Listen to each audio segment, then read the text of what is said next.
છે. પહેલા હું પૈસાની પાછળ દોડતો, હવે હું શાંતિની પાછળ દોડું છું. તમે કોઈ પણ બિઝનેસ કરતા હો તો તમે બિઝનેસમાં શરૂઆત તમારી એકદમ નાના પાયે અને બધી દીકરીઓને, દીકરીઓની મમ્મીઓને કઈ રીતે ખુશીઓ આપી શકું એ દિશામાં મેં મારું ધ્યાન કેન્દ્રિત કર્યું. એમાં તમને ઇન્ટરેસ્ટ હોય તો તમે આગળ જાઓ. તમારી મનની શાંતિ પહેલી પ્રાયોરિટી. સાચી વાત. એ જેટલી ખુશીઓ ત્યાં મનાવે છે ને એની કરતા 10 ગણી ખુશીઓ મને અહીંયા. પપ્પા નામનો શબ્દ કરોડ રૂપિયા આપવાથી નથી મળતો. સાચી વાત છે. હું તો એમ કહું છું કે જે તમારા ખરાબ સમયમાં તમારી સાથે ઉભો રહે એ જ આપણો ભગવાન, એ જ તમારો ભગવાન. સાચી વાત.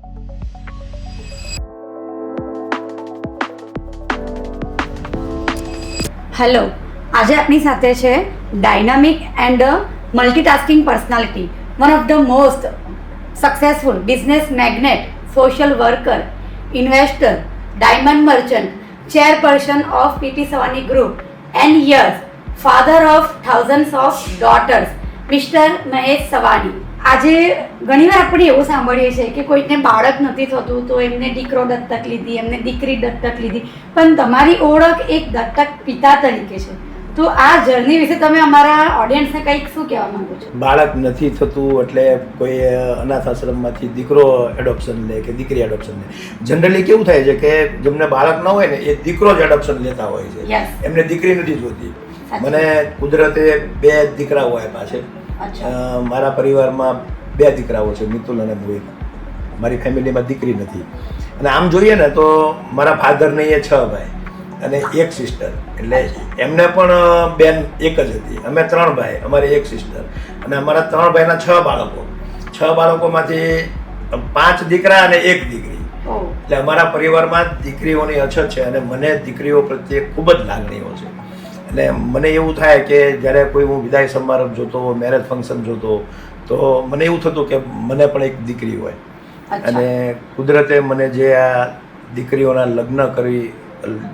લગ્ન કરવાના, જન્નીધામની એચઆઈઓ દીકરીઓની સાર સંભાળ રાખવાનું, અને આપણને જે કુદરતે જે આ મોકો આપ્યો છે, તો મને દીકરીઓને એના મોઢા ઉપર ખુશીઓ જોઈને મને મારા જીવનની ખુશીઓ મળે. અચ્છા, એટલે કહેવાય છે ને જે નથી એનું મૂલ્ય તમે સમજી શકો છો.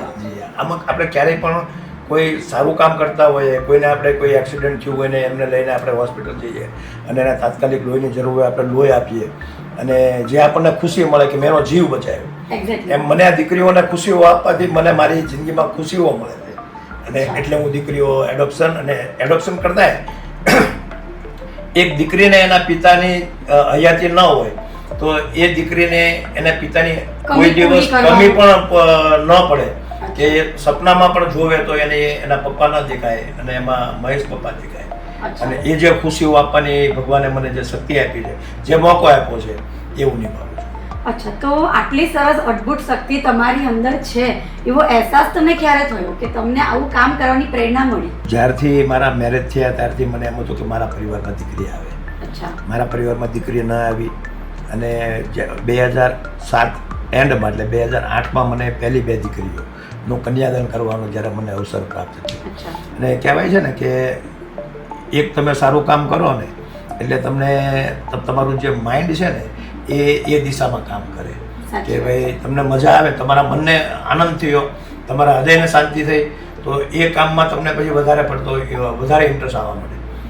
2003થી 2007નો મારો સમય બહુ ખરાબ હતો અને ત્યારે હું આમ તો જીવતો હતો, પણ આમ જોવો તો હું એક મૃત્યુ પામેલા માણસ જેવો હતો, કે ક્યારે મને એટેક આવી જશે, ક્યારે મારો જીવન સમાપ્ત થઈ જશે, મને ખબર નહોતી. પણ એ વખતે મને મારા પરિવારનો વિચાર આવતો, મારા છોકરાઓ નાના હતા, એનું શું થશે, આવું બધા મને વિચારો આવતા. પછી જ્યારે હું 2008માં હું ઇન્ડિયા આવ્યો અને ત્યાર પછી મને મારા બાપુજીએ વલ્લભભાઈ સવાણી, પીપી સવાણી ગ્રુપ, જે એમણે મારા ફાધરે એસ્ટાબ્લિશ કર્યું, તો એમણે મને એક સ્કૂલની જવાબદારી આપી.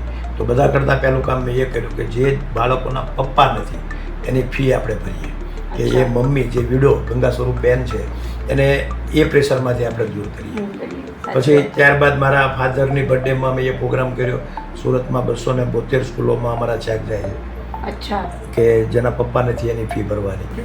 એટલે બાળકોને ભણાવવાના વિચાર પછી મારા મધરની બર્થડેમાં અમે એમનું પીપી સવાણી હોસ્પિટલમાં મેડિકલ ચાલુ, પછી દીકરીઓને કોલેજ સુધી ભણાવવાના. એ વખતે બેટી બચાવો બેટી પઢાવો નું જે સૂત્ર બહાર પડ્યું, તો દીકરીઓને કોલેજ ગ્રેજ્યુએટ થાય ત્યાં સુધી આપણે એમની ફી ભરીએ.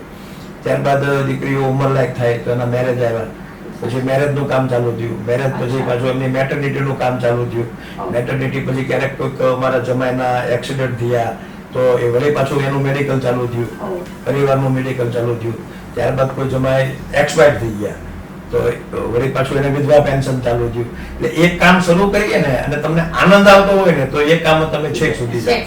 તમે કોઈ પણ બિઝનેસ કરતા હો તો તમે બિઝનેસમાં શરૂઆત તમારી એકદમ નાના પાયે, પછી જેમ જેમ તમને એમાં અર્ન થતું હોય, કમાતા હો, તમને હેપીનેસ મળતી હોય, તમને આનંદ આવતો હોય તો એ ધંધામાં તમારો ટાઈમ પણ વધતો જાય છે અને તમારી રુચિ પણ વધતી જાય છે અને તમારો બેનિફિટ પણ વધતો જાય છે. તો મારો ધંધો, મારું બિઝનેસ એ આ સેવા છે આમ જોઈએ તો.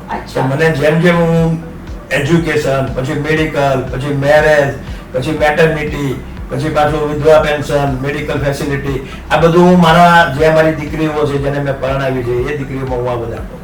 એટલે આના પરથી મને એવું લાગે છે કે આજના જનરેશન એક મેસેજ બહુ સારો જાય છે કે કોઈ પણ શરૂઆત નાની જ હોય છે અને બસ એ ખાલી શરૂ કરો અને એમાં ઇન્ટરેસ્ટ રાખો એટલે ઓટોમેટિક રસ્તા આગળ આપણને દેખાશે. તમે ઇન્ટરેસ્ટ રાખો એટલે રસ્તા મળે. મળે. તમે ઇન્ટરેસ્ટ ને થોભાવી દો છો કે મારે આ નથી કરવું તો પછી આમાં તમને રસ્તાઓ કોઈ મળવાના નથી. તમને કોઈ પણ કામ હોય, કોઈ પણ સેવાનું પણ કામ હોય કે કોઈ પણ બિઝનેસનું પણ કામ હોય, સાચી વાત, એમાં તમને ઇન્ટરેસ્ટ હોય તો તમે આગળ જાઓ. તમારી મનની શાંતિ પહેલી પ્રાયોરિટી. સાચી વાત છે. એટલે આમ જોવા જઈએ ને તો કહેવાય છે ને દુનિયાનું સૌથી મોટું દાન એટલે કન્યાદાન. અને સાથે એમ પણ કહેવાય કે જ્યારે એક દીકરીનો જન્મ થાય છે ને ત્યારથી લઈને એના મેરેજ સુધી એક બાપ કમર કસી નાખે છે એની દીકરીના મેરેજ માટે અને એના કેરિયર માટે. તો તમે આટલી હજારો દીકરીઓના ફાધર તરીકે તમારી આ જવાબદારી જે નિભાવો છો તો તમે આમાં કેટલો આનંદ અનુભવો છો અને તમારા ફેમિલીનો આમાં શું સપોર્ટ રહ્યો છે? જો બેન, મેં મારી જિંદગીમાં તમામ પ્રકારની દુનિયા જોઈ લીધી છે. માણસોને સપનાઓ હોય કે પ્લેનમાં બેસવું છે, સ્વિટ્ઝરલેન્ડ ફરવા જવું છે, ન્યુઝીલેન્ડ ફરવા જવું છે, અમેરિકા જવું છે, બિઝનેસ કરવો છે, નામ કમાવવું છે. મારા બધા જ સપના પૂરા થઈ ગયા. હું કન્યાદાન એ મોટામાં મોટું દાન છે, પણ હું એમ કહીશ કે હું કન્યાદાન કરું છું એવું નથી, પણ હું એ વિધવા બહેનોના ચહેરા ઉપર ખુશીઓ જોઉં છું ને એ મને એનાથી જે મને ખુશીઓ મળે છે ને એ મને મારી જિંદગીમાં મોટા મોટી ખુશી મળે. એ વિધવા બહેનના બાળકોને ભણાવવાથી મળે, એ વિધવા બહેનના બાળકોના કે એ વિધવા બહેનને પોતાના આપણે આરોગ્ય માટે હું કંઈક એમને હેલ્પફુલ થાવ તો એમાં મળે. એમની દીકરીઓના લગ્ન કરાવું તો એ ગંગા સ્વરૂપ બહેનના મોઢા ઉપર ખુશી, એ દીકરીઓના મોઢા ઉપર ખુશી, એમાં મને આનંદ મળે. એ દીકરી જ્યારે એક માં બને ત્યારે એની ખુશી જોઈને મને ખુશી થાય. આજે મેં ગંગા સ્વરૂપ બહેનોને હું બધે જાત્રા, અયોધ્યા, વારાણસી, પ્રયાગરાજ, છપૈયા જાત્રાએ મોકલું, એમના હું વિડીયો જોઉં, એમાં એમની ખુશીઓ જોઉં. એ જેટલી ખુશીઓ ત્યાં મનાવે છે ને એની કરતા 10 ગણી ખુશીઓ મને અહીંયા. હમણાં મારી મુસ્લિમ દીકરીઓ ઉમરા કરવા માટે મક્કા અને મદીના કેપી ગ્રુપ સાથે અમે એમને મોકલી તો એમને એ આવીને જે વાતો કરે છે કે પપ્પા એટલી મજા આવી, પપ્પા અમે 15 દિવસ આ કર્યું, 15 દિવસ આ કર્યું, અમારું બોન્ડિંગ થઈ ગયું, ફારૂક અંકલ સાથે અમને એટલી બધી મજા આવી, તમારી જેવા છે, તમારી જેવા ફારૂક અંકલ છે. આ બધું હું એમના મોઢેથી સાંભળું ને તો એમને જેટલી ખુશીઓ મળે છે ને એની કરતા 1 લાખ ગણી ખુશી મને મળે છે. એટલે બહુ નસીબની વાત છે કે આટલી બધી દીકરીઓ તમને પપ્પા કહે છે. પપ્પા નામનો શબ્દ કરોડ રૂપિયા આપવાથી નથી મળતો. સાચી વાત છે. એક દીકરીના પપ્પા એક્સપાયર થઈ ગયા પછી એના સગા કાકા તો સગા મોટા બાપાને પણ એ પપ્પા નથી કહી શકતી. અને આજે મારી બધી દીકરીઓ મને એક પપ્પા અને એ સાચી લાગણીથી મને જે એક પપ્પા તરીકે બોલાવે ને મારા પપ્પા, ત્યારે મને એમ થાય કે મેં દુનિયામાં જે કમાવાનું હતું ને બધું જ કમાઈ દીધું. આનાથી વિશેષ કમાણી બીજી કોઈ છે નહીં. તો આશરે કેટલી દીકરીઓના પપ્પા તરીકે તમે ઓળખાવ છો? હજારો તો મેં કીધું પણ એ કઈક અમે દરેક દીકરીઓને રોલ નંબર આપીએ. ગયા વર્ષની છેલ્લી દીકરી 5278 નંબરની હતી, 5278, અને આ વર્ષની 142 દીકરીઓ એમાં એડ થશે. લગભગ 5400 જેટલી દીકરીઓ મને પપ્પા કહે. જન્ની ધામની અમારી 71 દીકરીઓ છે એ મને પપ્પા કહે. વેસુમાં રહેતી 9 દીકરીઓ છે એ મને પપ્પા કહે. અને ઘણી બધી મને તો એવું લાગે છે કે જેની હું ફી ભરું છું 9500 દીકરા દીકરીઓની ફી ભરું છું એ મને મળ્યા નથી, પણ એ મને ક્યારેક વોટ્સઅપ ઉપર કે ફોન ઉપર એમના મમ્મીનો ફોન આવે તો એના મમ્મી પણ મને પપ્પા કહે. હવે પપ્પા કેટલા કહેવા વાળા છે એ મને ખબર નથી, પણ હવે તો અમારી સ્કૂલના શિક્ષકો પણ મને પપ્પા કહે.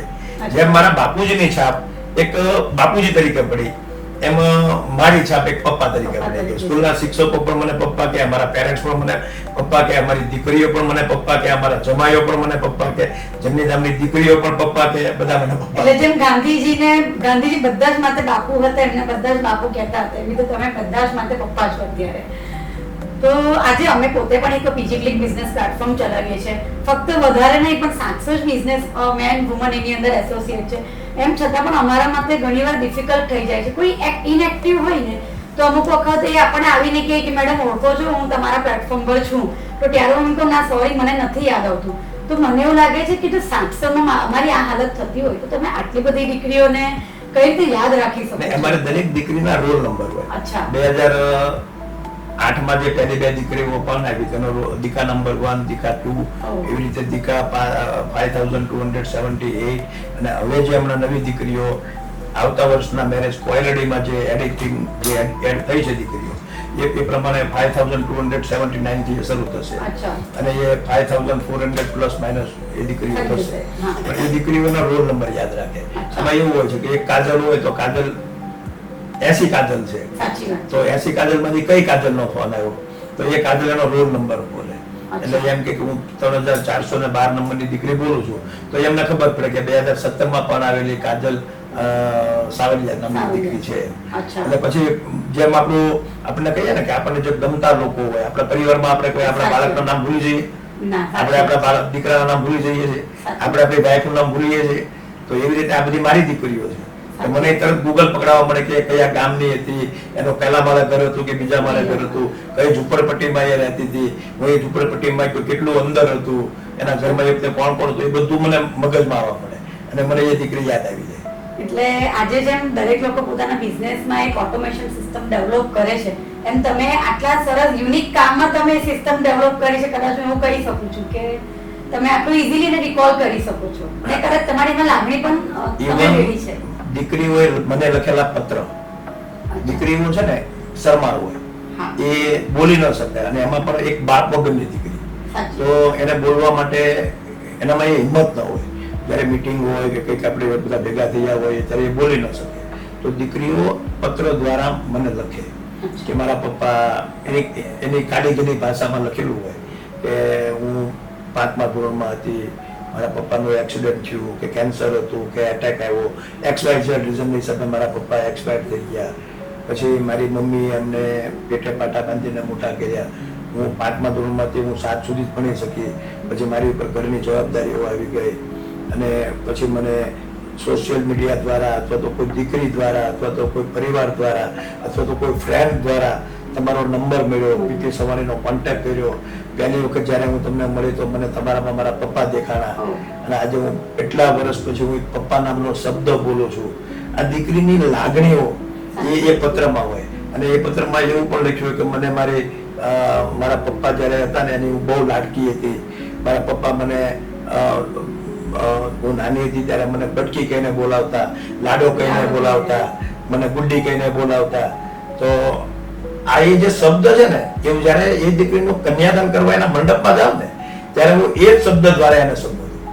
એ દીકરીને એના પપ્પા જે શબ્દથી એને બોલાવતા ને એ જ શબ્દથી હું એને વિદાય પણ કરું, અને એ જ શબ્દ એ ગુડ્ડી કે લાડો કે બટકી કે જે શબ્દ હોય એ જ શબ્દથી હું એને કન્યાદાનમાં પણ સંબોધું, વિદાય વખતે પણ સંબોધું, કે એ વખતે પણ એને એના બાપની યાદ ન આવે.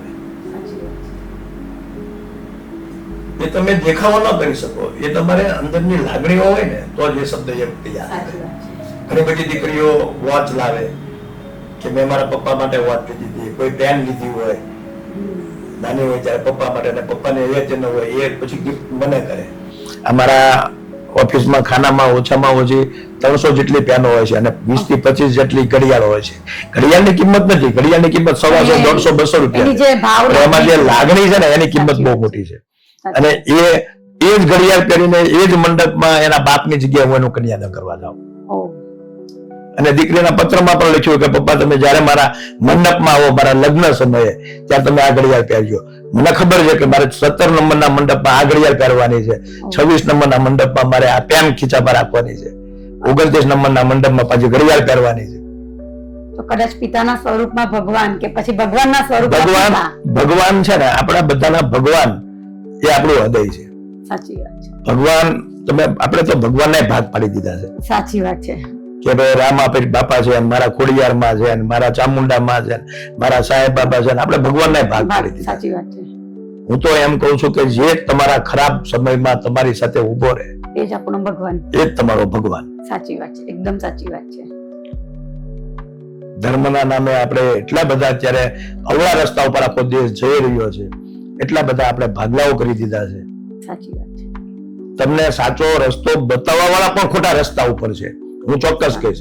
આપણે એમ કહીએ કે સાધુ સંતો સાચો રસ્તો બતાવે તો કદાચ 10% સાધુ સંતો સારા હશે કે સારો રસ્તો બતાવે, પણ 90% સાધુ સંતો જે સાચો રસ્તો બતાવવા વાળા પણ આજે ઓડી ને મર્સિડીઝ માં એમાં ફરવા માટે એ લોકો ખોટા રસ્તા બતાવે. સાચી વાત છે. અને સાચું શીખવા માટે તમારા હૃદયને પૂછવાની જરૂર છે. કોઈ કે અને આપણે સાચું માનીએ એમાં હું નથી માનતો. તમને ખબર જ છે કે તમે જે કામ કરો છો એ સારું છે કે ખરાબ છે. ખરાબ કરો છો તો તમે તમારા હૃદયને પૂછો, કોઈ જજ નહીં. ખબર જ હોય છે પોતાને. તમને ખબર જ હોય છે કે હું આ ખોટું કરી રહ્યો છું. સાચી વાત છે. સુરતમાં તમે ક્યારથી છો? સુરતમાં મારો જન્મ થયો સુરતમાં. 1970 માં મારો જન્મ સુરતમાં. અચ્છા. એટલે મારો જન્મ સૌરાષ્ટ્રમાં, પણ હું 1970 થી જ સુરતમાં. મારું નર્સરી કે બાળ મંદિર, એ વખતે તો નર્સરી નામનો શબ્દ પણ નહોતો. બાળ મંદિર થી લઈને 12 સુધીનો અભ્યાસ પણ મારો સુરતમાં. 12 પછી કોલેજ મારી બેંગ્લોરમાં. અચ્છા. 4 વર્ષ બેંગ્લોરમાં. ત્યાર પછી પાછો બિઝનેસ, ડાયમંડના બિઝનેસમાં બાપુજી સાથે સુરતમાં 3 વર્ષ, અને ત્યાર પછી 12 વર્ષ મુંબઈ, ત્યાર પછી 4 વર્ષ બેલ્જિયમ, અને 2007 ના એન્ડમાં એટલે 2008 થી પાછો સુરત છો. 2008 થી હવે મને ભગવાને, મને એવું લાગે છે કે એટલું બધું ફરવાથી, એટલું બધું ચરવાથી મને હવે 2008 થી એવું દેખાય છે કે આ મારું ફાઇનલ ડેસ્ટિનેશન છે. અને હવે જીવીશ ત્યાં સુધી સુરતમાં જ રહેવું છે, અને જીવીશ ત્યાં સુધી લોકોના મોઢા ઉપર ખુશીઓ કઈ રીતે લાવી શકું, અને હું પોતે પણ મારો બિઝનેસ કઈ રીતે કરી શકું, પરિવારના સાથે રાખી શકું, અને બધી દીકરીઓને, દીકરીઓની મમ્મીઓને કઈ રીતે ખુશીઓ આપી શકું, એ દિશામાં મેં મારું ધ્યાન કેન્દ્રિત કર્યું છે. પહેલા હું પૈસાની પાછળ દોડતો, હવે હું શાંતિની પાછળ દોડું છું. તો અત્યારે તમારો જે એક બિઝનેસ છે પીપી સવાની ગ્રુપ, જે ઓલમોસ્ટ બધાને જ ખબર છે, પીપી સવાની સ્કૂલ છે, યુનિવર્સિટીઝ છે, અને ઘણું બધું છે, તો એનો કોઈક ઇતિહાસ જે તમે ઓડિયન્સ સાથે શેર કરવા માંગતા હોવ કે એની સ્ટોરી? મારા બાપુજીની શરૂઆત, અમારી પાસે કઈ જ નહોતું, ઘર પણ નહોતું અને જમીન પણ નહોતી, અને મારા ફાધરે જે સ્ટ્રગલિંગ કર્યું છે ને, અમે તો તૈયાર ખુરશી ઉપર છીએ.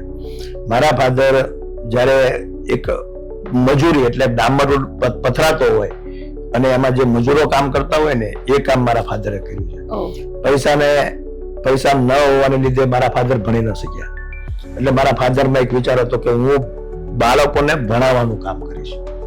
મારી પાસે કંઈક થશે તો એમનું એક સપનું હોય, બધાના સપના હોય, મારા ફાધરનું સપનું હતું કે મારે એજ્યુકેશનનું કામ કરવું છે, અગર મારી પાસે પૈસા થાય તો મારા ફાધરે 62 રૂપિયા લઈને સુરત આવ્યા, અને એમણે ડાયમંડના હીરા ઘસવાની મજૂરીનું કામ ચાલુ કર્યું. પછી પોતાની ફેક્ટરી થઈ, 2 મશીન થયા, 2 ના 22 મશીન થયા, 22 ના 200 થયા, 200 ના 2000 થયા, 2000 ના 5000 થયા. ઇન્ડિયાના ટોપ 10 માં અમારું નામ પીપી સવાની ગ્રુપનું, એ વખતે અમારી ડાયમંડની કંપનીનું નામ હતું IP Patel and company, A establish થયું.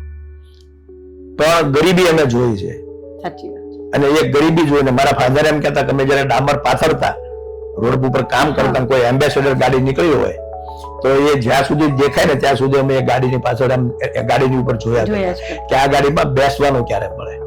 એની જગ્યાએ આજે એવી 200 ગાડીઓના માલિક થઈ જઈએ, એની કરતા ઊંચી ગાડીના. એ ભગવાને અમને આપ્યું, અને એ વખતે કદાચ ભગવાને, કુદરતે અમે માગવાનું કીધું હોત તો અમે એટલું ન માગી શકતે જેટલું આજે છે. એટલે છે એમાં શાંતિ. જો આપણે બધા જ આપણા જીવનના એકાઉન્ટન્ટ છીએ, હું તમને બિઝનેસની ભાષામાં કહું, આપણે બધા એકાઉન્ટન્ટ છીએ કે ભાઈ એટલા રૂપિયા હતા અને એટલા રૂપિયા દેવાના છે, એટલા રૂપિયા લેવાના છે, એટલો સ્ટોક છે. હવે મારી પછી મારો દીકરો મારું એકાઉન્ટ ચાલુ કરશે, હું આ દુનિયામાં નહીં રહતો, એના પછી એનો દીકરો ચાલુ કરશે. સાચી વાત છે.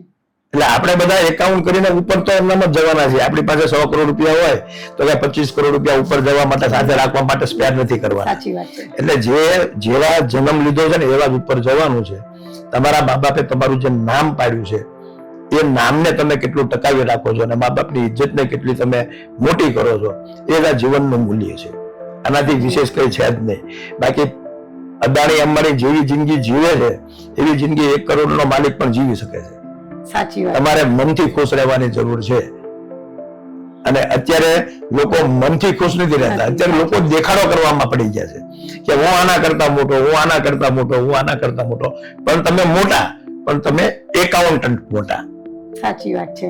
એ તમારું કઈ છે નહીં. તમે એકાઉન્ટન્ટ મોટા છો. ખુશીની કોઈ વેલ્યુ નથી. ખુશીની વેલ્યુ હું મનાવી રહ્યો છું.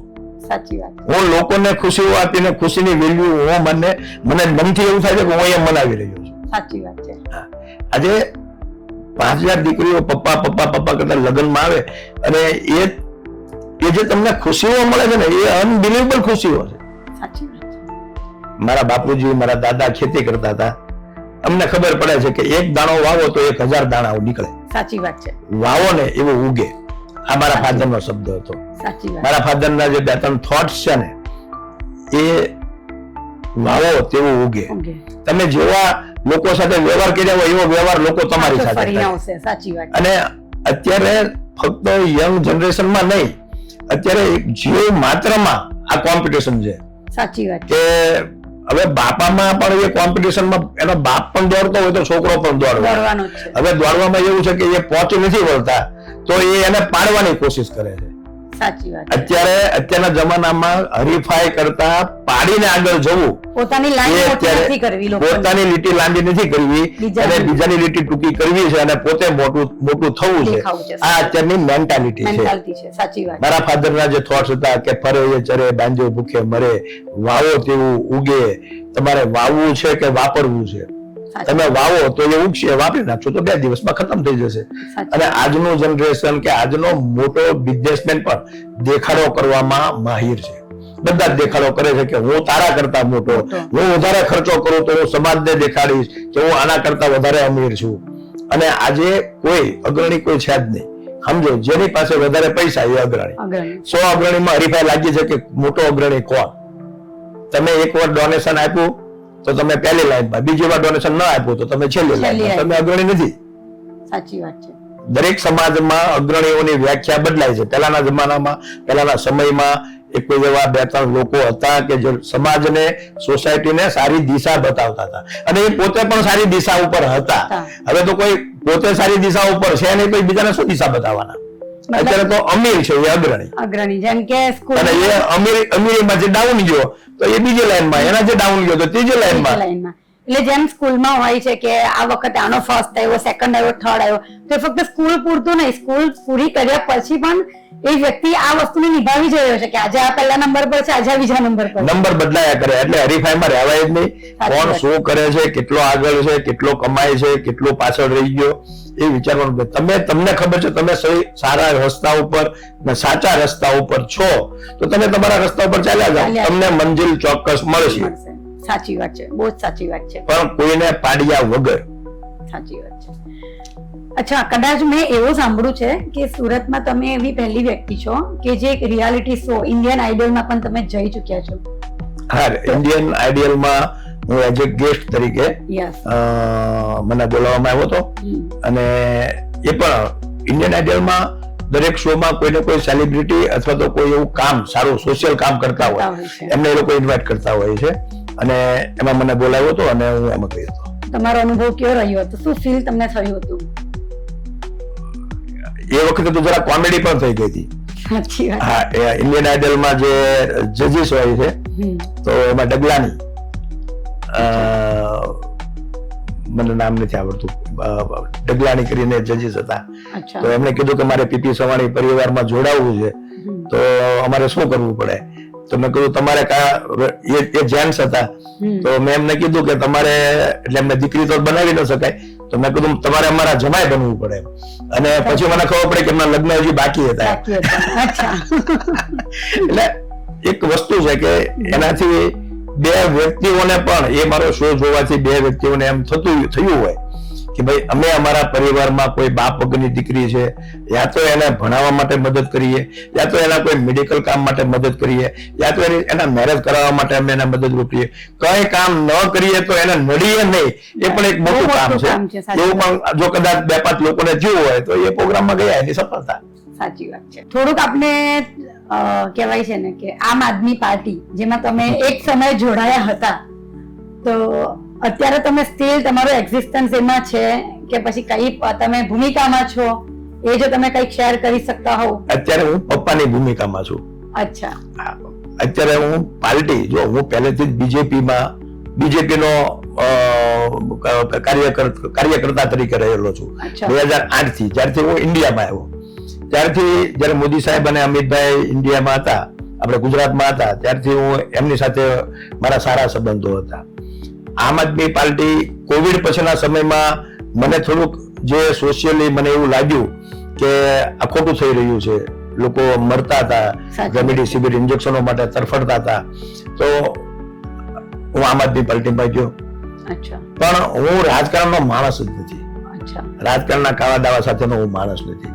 એનાથી મારી દીકરીઓને જે મારે સમય આપવાનો હતો, પછી મારી તબિયતનું જે હતું, એ બધામાં મને પ્રોબ્લેમ થયો. અત્યારે મારે કોઈ આમ આદમી પાર્ટી સાથે 1% પણ રિલેશન નથી કે કોઈ મને મળે એઝ એ પર્સન તરીકે મને બધા જ મળે છે, અને હું બધાનો જ છું. હું સારા કામ કરવા વાળા તમામ પાર્ટીઓનો છું જે સારું કામ કરતા હોય. સાચી વાત છે.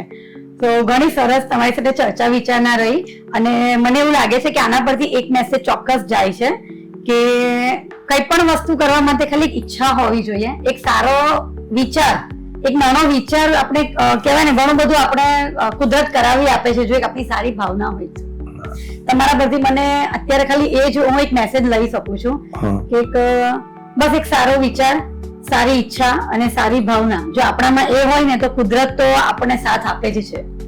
તમારું મગજ જો એક જ વિચાર ઉપર હોય, ડોક્ટર જીતેન્દ્ર અઢિયા સાહેબે મારી લાઈફ ઉપર બુક લખી છે, જેમણે પ્રેરણાનું ઝરણું બુક લખી હતી, અને મોટિવેશન, માઇન્ડ મોટિવેશનના એ પ્રખર છે. તો એમણે મને જ્યારે હું સ્ટડી કરતો ને ત્યારે મેં એમની બુક વાંચેલી, ત્યારે મને એમ થતું કે કેટલું સરસ ડોક્ટર અઢિયા સાહેબ લખે છે, અને એ મેં મગજમાં રાખેલું કે તમે જે વિચારો ને એ 10 વખત સૂતી વખતે એ બોલીને તમે સુવો તો તમારું અનકોન્શિયસ માઇન્ડ એ દિશામાં કામ કરશે. ત્યારે મને એવું થતું કે અઢિયા સાહેબને મારે મળવું છે, જ્યારે આજે હું પ્રાઉડલી કહી શકું છું કે ડોક્ટર અઢિયા સાહેબે મારી લાઈફ ઉપર પણ એક બુક લખી દીધી, પ્રેરણા મૂર્તિ. અને એ વખતે જે સાહેબ કહેતા હતા એ પ્રમાણે મારે બિઝનેસમાં આગળ જવું હતું, તો હું બિઝનેસ માટે વિચારતો, તો બિઝનેસમાં આગળ ગયો. 2008 પછી હું સોશિયલી મારે જે કામ કરવું છે તો એ વિચારીને શું, તો મારા અનકોન્શિયસ માઇન્ડ પણ એ જ દિશામાં તમને લઈ જાય. તમે જેવું વિચારો ને, જેવું તમે સૂતી વખતે વિચારો, જેવા તમારા વિચારો હોય એ પ્રમાણે તમને સાચા રસ્તાઓ અને સારા રસ્તાઓ મળે છે. એટલે કહેવાય છે ને જે પોઝિટિવિટી એટલે જ લોકો કહે છે કે જે વિચારો એવું નથી કે કાલથી મળે, એ 6 મહિના પછી મળે કે 6 વર્ષ પછી મળે, પણ એ વિચારો તમારા જેવા છે, તમે જે સમયે કેપેબિલિટી. મારા ફાધરે જયારે એમ્બેસેડર જતી હતી ત્યારે વિચાર્યું મારામાં બેસવું છે, અને હું નથી ભણી શક્યો પણ મારે લોકોને ભણાવવા છે, ત્યારે મારી પાસે કશું જ નહોતું. પણ એમના વિચારો એમને એ રસ્તા પર લઈ ગયા, એ સાચો અને સારો રસ્તો હતો, એટલે એમને એમાં સફળતા. એટલે વિચારો પણ કન્સિસ્ટન્સ, એટલે સતત કન્ટિન્યુઅસ એક જ ડાયરેક્શનમાં હોવા જોઈએ. પછી આજે આપણે આ વિચારીએ છીએ, કાલે પેલું વિચારીએ છીએ, તો એમાં સફળતા ના મળે. ઓકે, તો તમે આજે આપણા ઓડિયન્સને તમારા તરફથી શું કોઈક સારો મેસેજ આપવા માંગતા હોવ કે જે અમારા ઓડિયન્સને પણ જેમાંથી કંઈક પ્રેરણા મળે? ઓલરેડી મેં મેસેજ આપના ઓડિયન્સને આપી દીધો છે. 3 વસ્તુ યાદ રાખો, જેવું વાવશો તેવું ઉગશે. તમે સારું કામ કરશો તો સારા ફળ આવશે, તમે ખરાબ કામ કરશો તો ખરાબ ફળ આવશે. વાવવું છે કે વાપરવું છે, તમે તમારા મા બાપના પૈસાને કઈ રીતે ઉપયોગ કરો છો, જુગારમાં રમી જશો તો તમારા બાપે આખી જિંદગી કરેલી કમાણી જીરો થઈ જશે. એટલે તમારે વાવવું છે કે વાપરવું છે. ત્રીજું, ફરે એ ચરે બાંધ્યો ભૂખે મરે. જિંદગીમાં તમે નવું જાણવાની કોશિશ કરતા રહ્યો. એવું નથી કે સ્વિટ્ઝરલેન્ડ ફરવા જાવ કે લંડન ફરવા જાવ, એ ફરવાની વાત નથી કરતો, પણ તમે લોકોને મળતા જાઓ, લોકોના દુઃખોને સમજતા જાઓ, એ દુઃખને તમે ફિલિંગ્સ કરતા જાઓ તો તમને ખબર પડશે કે દુઃખ શું છે અને સુખ શું છે. જીવનમાં આપણે બધા જ એકાઉન્ટન્ટ છીએ. અદાણી અંબાણી મોટા એકાઉન્ટન્ટ છે, તમે અને હું મિડલ ક્લાસના એકાઉન્ટ છીએ, અને અમુક ગરીબ લોકો એ નાના એકાઉન્ટન્ટ છે, પણ છીએ તો છેલ્લે એક accountant. Thank you so much Maheshbhai, બહુ જ સરસ તમારી સાથે આજનો વાર્તાલાપ રહ્યો. તમારી પાસેથી ઘણી બધી પ્રેરણા પણ મળી અને કંઈક સારું કામ કરવાનું ઓલરેડી અમે એક સારું કામ કરી જ રહ્યા છે દીકરીઓના ભવિષ્ય માટે. પણ કહેવાય ને કે એનામાંથી તમારી આ વાતો સાંભળ્યા પછી એ કામ માટેની પ્રેરણા મારી ઓર વધી ગઈ, ઉત્સાહ મારો ઓર વધી ગયો. સો મારો જો આટલો ઉત્સાહ વધ્યો હોય ને તો મને એવું લાગે છે ચોક્કસથી આપના દર્શક મિત્રોનો પણ ઉત્સાહ વધશે. Thank you so much.